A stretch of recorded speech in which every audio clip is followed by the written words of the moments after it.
Hello everybody and welcome back to In Good Spirits, the podcast where whiskey meets wealth, and we help you navigate the cask strength opportunities and the hangover inducing pitfalls of investing in that liquid gold. I'm your host Tom Ballantyne, and today's episode is a little bit of a sobering one. We're talking about something that's been making the headlines recently, and unfortunately not for the right reasons. You may have seen recently, the BBC recently published a report uncovering scams in the whiskey investment world, where unsuspecting individuals have been caught out and conned of thousands of pounds, and in some cases hundreds of thousands of pounds. And let's be real, nothing ruins a dram faster than a dose of deception. You may have seen it already, but if you haven't, I highly recommend tuning into the recent BBC investigation, Hunting the Whisky Bandits. It's a gripping yet sobering look into how the darker side of the whiskey world has hurt real people and stolen millions in the process. It was recently released on the 27th of March. You can just search it on BBC iPlayer. Apologies for anyone who's listening internationally. I'm not sure you'll be able to listen to that on the BBC, but if you can, please go and listen to it. So with that being hot off the press, I thought in this episode we should go and unpack what went wrong, why these scams are happening, and most importantly, how can you protect yourself if you're considering investing in whiskey or already have. Now, let's zoom out for a second. Why is whiskey even worth investing in? Hopefully you've been listening to the podcast for the first few episodes and you've been getting a good understanding of the potential returns and the positive sides of whiskey. But to kind of reinforce all of that, the global whiskey market size has reached $67 billion in the last year, and is forecast to reach over $110 billion in market size by the end of the decade in 2030, according to researchandmarket.com. So don't take my word for it, go have a look at yourselves. It's definitely a booming industry at the moment.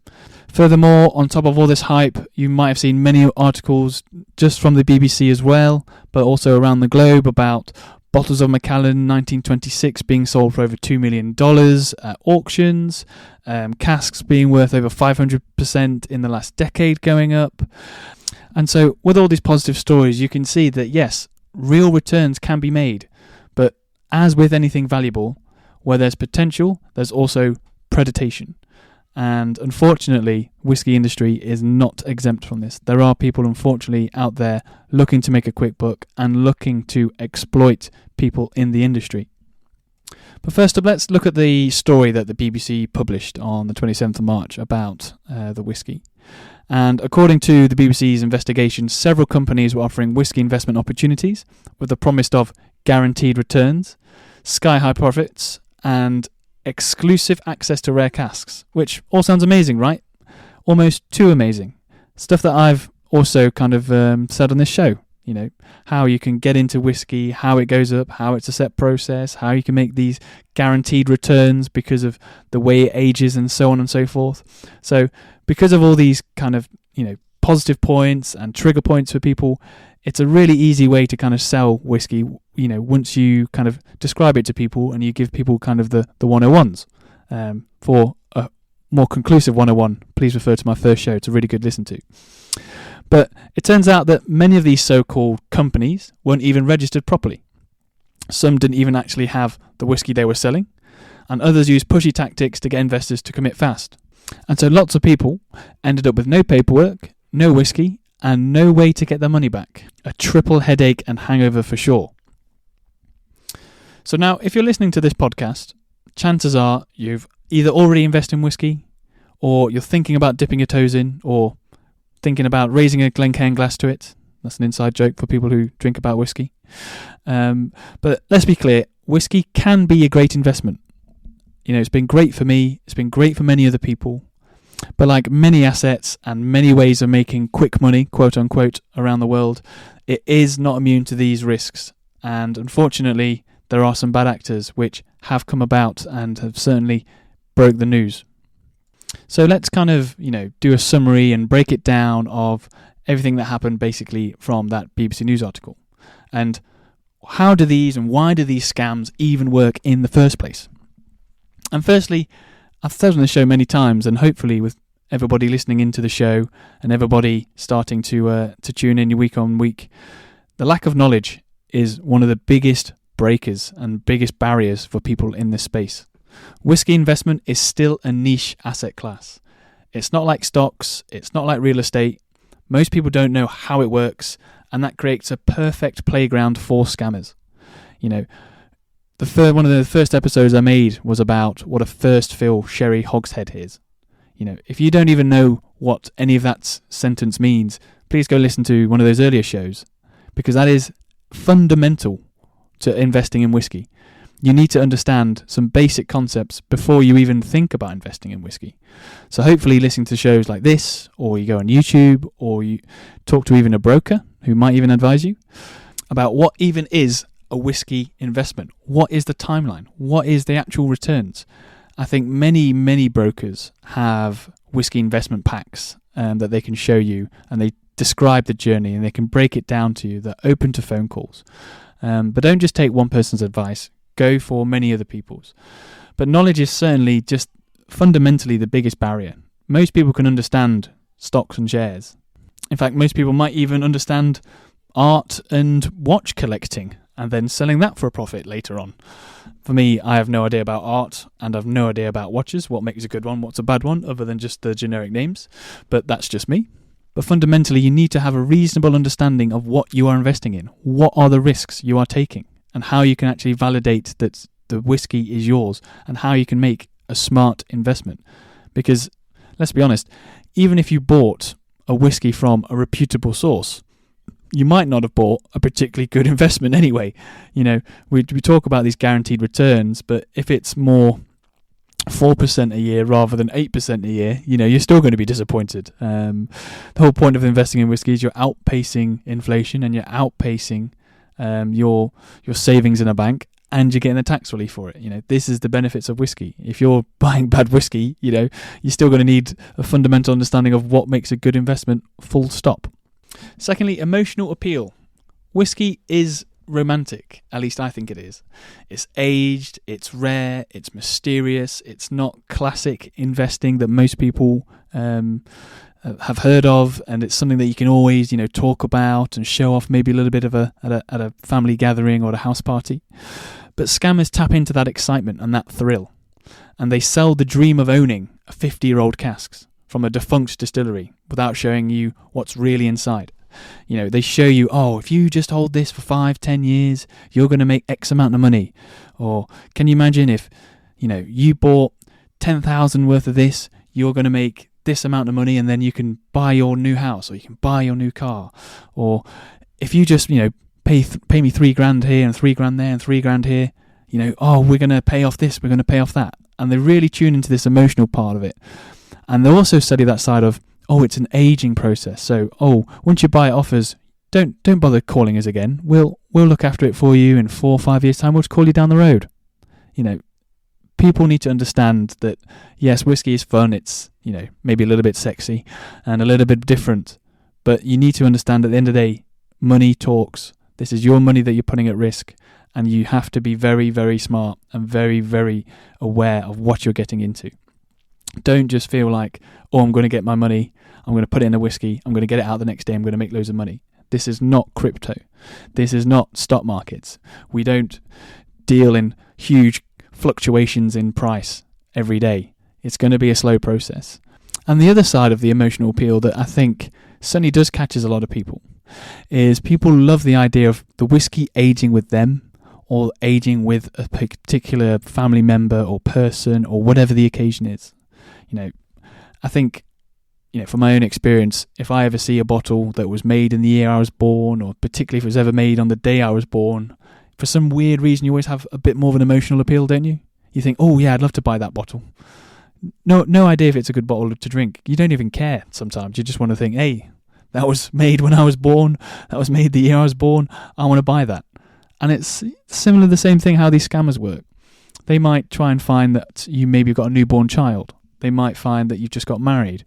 They might find that your dad was a whiskey lover, and you think, I want to buy one because in 10 years it's his 60th birthday and I want to give him something crazy as a birthday present. They find ways to tap into this emotional side of it because it has this age attachment to it. It's not just like a car or it's not just like a watch where, yeah, it can tell the time and yeah, it can be driving you around.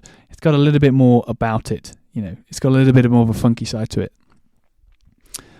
Thirdly, I think what people do get caught out on is this illusion of exclusivity. They'll tell you, only 5 people in the world can buy this cask. Nobody else has got access to this. I'm the only person who can sell you this cask, etc., etc., etc. What they won't tell you is they've probably said that to 50 people already. They've probably already sold another 5, and that they've got many, many more lined up. And even within that, how do you even know if it's real? How do you even know that this exclusive barrel is for sale and you're going to be the one owning it? They kind of sell you on this exclusivity that, hey, I can get you in and I'm the only person who can get you in. Now, don't get me wrong. Many, many brokers have very good deals with distilleries. They'll buy exclusively from an ex-distillery, maybe like 10,000 barrels, and want to sell it to all of their clients, and then that distillery won't sell it to any other broker. That does happen. But the fact that maybe they've only got 1 or 2 might not be, 100% truth. And so you just got to take everything with a pinch of salt. Why is this person trying to sell it to me? Why are they kind of pushing me down this road? Is it really as exclusive as they say it is? Or is it just something that they are trying to give you that urgency to buy it, that kind of trigger point? If I don't buy it now, then I'm never going to get it, or someone else is going to make money, etc., etc. So that's why I think, a few of the reasons why you can easily get caught out from these scams: the knowledge, the emotion, and the exclusivity. Combination of these, 20%, 50% here, there, and everywhere. But, just don't kind of get lulled into all of that. But I think what's more important from this show is, how do you protect yourself from these kind of investments, and how do you protect yourself going forward? Now, let's go through a few golden rules, or maybe should I say golden drams, for investing in whiskey responsibly. So, rule number 1, do your homework. Very simple, very, very obvious, but something that you really need to do to particularly tackle the first point about getting your knowledge up and your lack of knowledge. Before you invest in any whiskey, research the company who you're buying it from. Are they registered with HMRC? Do they actually store casks in a certain warehouse? Can they prove the provenance and ownership? Do they have third-party verification? Lots of brokers and sellers now have third-party auditors, so you can actually get an assurance of where that barrel is and what you're actually buying. It's not just something that they've told you they've got on a piece of paper and they're just actually not holding a cask at all. They've just kind of made some numbers upon a piece of paper and have scammed you out some money. Rule number 2, ask the tough questions. If someone promises guaranteed returns, that's your cue to really get your ears up. Now, don't get me wrong, many, many good people in the industry, and who actually genuinely want to get you guaranteed returns, because that's just how brokers make their money at the end of the day. They make their money when you sell your barrel for a profit. But whiskey appreciate over time, but nothing is guaranteed. And we've spoken about angel share. We've spoken about how if the whiskey percentage ABV drops below 40%, it's not a whiskey anymore. Real growth comes from patience, good storage, and a reputable bottler or buyer on the other end. So if you get guaranteed returns, ask the tough questions. If something doesn't make sense, really investigate and ask the questions to the person selling you it. Why? Why is this guaranteed to go up? Why are you selling this kind of bottle? Where's it going to be stored? How do you know it's going to go up? Show me a previous example. How long have you been in the industry? What makes this one particularly good than another one? What other stock do you have? Etc., etc. Many, many questions that can actually validate the person behind it. Because if a person is just in it for selling you a quick barrel or quick cask, they won't have the answers and they won't be as confident in what they are selling. All they will know is they have this one thing that they want to flog you and they want you just to bite. They won't have a wider knowledge. They won't have this wider understanding of how the industry works. Which is why, if in these tough questions you can ask about these first fill sherry hogsheads that I've mentioned to death, do they understand what that means? try, saying some questions that logically that you know should make sense. Can they answer those questions? So if you just say, oh, I want to buy this first fill octave cask instead, why can't you buy me one of those? If they can't answer something like that because they just don't know what it is, then potentially might be a bad actor. Not 100%, but a few red flags for sure. Rule number 3, verify cask ownerships. So a real investment should come with paperwork, a delivery order, a warehouse receipt, a cask number, a distillery info. And if they can't provide that, absolute red flag. All casks in the whiskey world have documentation and paperwork. It's ABV, it's where it's stored, what's what even is it, who was the previous owner, etc., etc. You won't just get a piece of paper that says distillery name, price. If you were looking to buy and that's the only piece of information you're going to get, absolute red flag. Have a think about it. Do some more investigation into that company. Maybe they just didn't provide it in the first, round of information that you've got. And so once you are actually then a genuine buyer, they then disclose more of that information. But if they don't disclose anything else other than just a name and a price, absolute red flag. And you should verify where that cask is and whether it exists. Because you can call up warehouses directly and say, hey, I'm looking for cask XYZ and it should be stored with you. Is it here and does it exist? And they should absolutely verify that for you. No questions asked. It's very, very simple to do.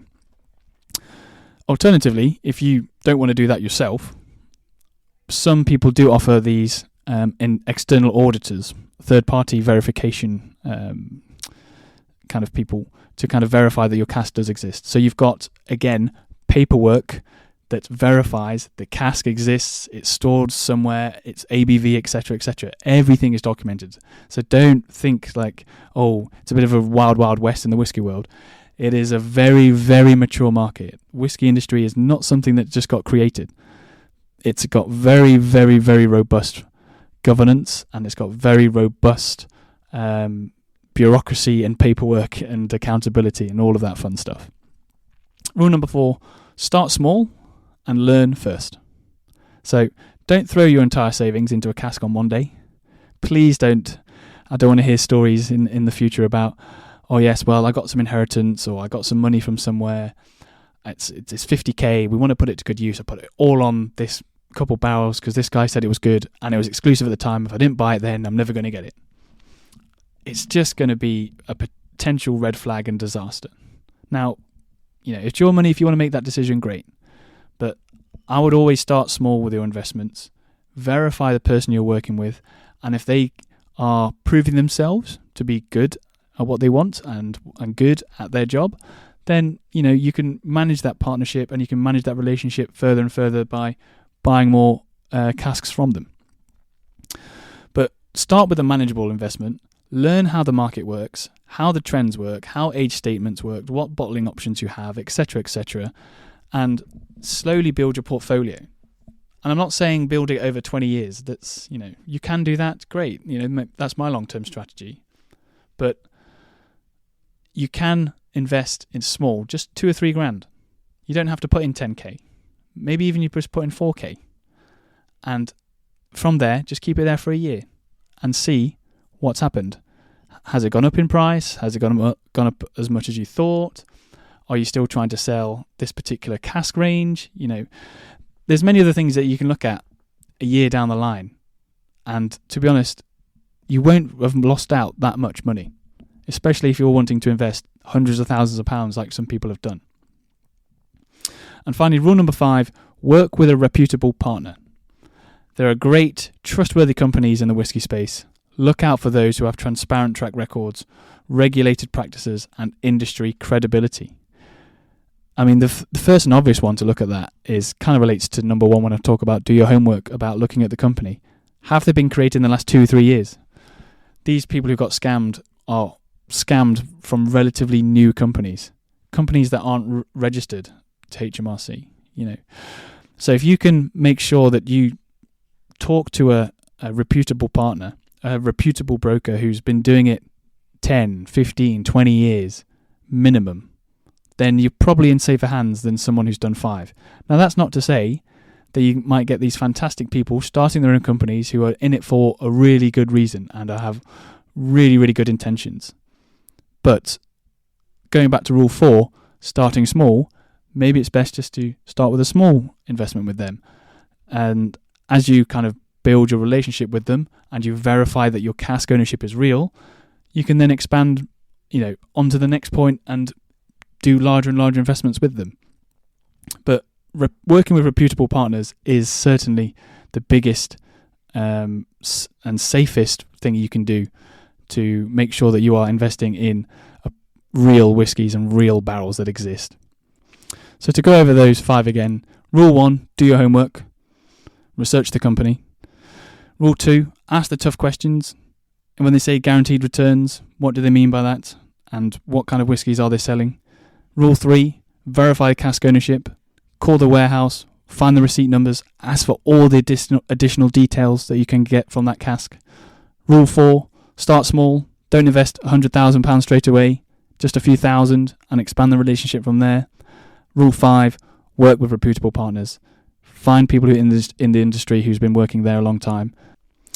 Look, whiskey should be a pleasure, not a panic attack waiting to happen.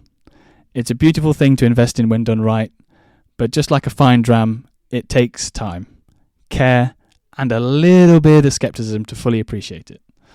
And if you're ever unsure, that's what In Good Spirits and this podcast is here for. Please continue sending in your questions, your thoughts, your opinions, any topics you want me to cover, etc., etc. This is kind of what I made this show about, just for people who want to get in the whiskey world, want to improve their knowledge, and just kind of feel more comfortable about the whole process.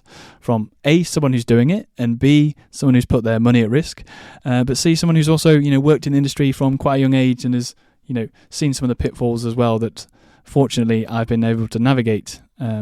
Unlike some people who unfortunately recently has been scammed out of a lot of their income and a lot of their money, unfortunately. Before I want to wrap up, I just want to say, anyone who's been affected by one of those scams, my heart does go out to you, and I really hope that you can find a way to get that money back and invest in whiskey the proper way, and it hasn't put you off whiskey investing entirely. Just because a few bad actors have made the headlines, it doesn't mean the whole category is tainted. It just means we need to be smarter, we need to be more connected, we need to be moving forward, and we just need to be listening to great shows like mine. Shameless plug, I know. But that's all for today. Thank you very much for listening to In Good Spirits. Please don't forget to share and subscribe the episode. Really do appreciate all the support that's going on for the show now. Can't believe we're on episode 6. Going forward, next episode will be my last episode in terms of just doing a straight podcast. We are going to expand, and we are actually going to having guests from season 2, which should be kicking off in May. And we're also going to have videos and short clips and tasting sessions, and we're going to have a lot more fun times as well. So, we're not just going to go full into whiskey investments, which we are going to talk about consistently. I'm going to bring in friends and bring in experts who've done the investment route as well, but also have a bit of fun about testing whiskey. Can I taste the difference between single malts and blends, etc., etc. So we've got some fun stuff lined up for us coming into the summer, and really looking forward to everybody's opinions and comments, and tuning into my show. It's been really fun so far. And you guys give me the energy to continue to do these shows. So thanks for listening. Until next time, stay sharp, stay smooth, and as always, invest responsibly. Thank you for listening, and good night.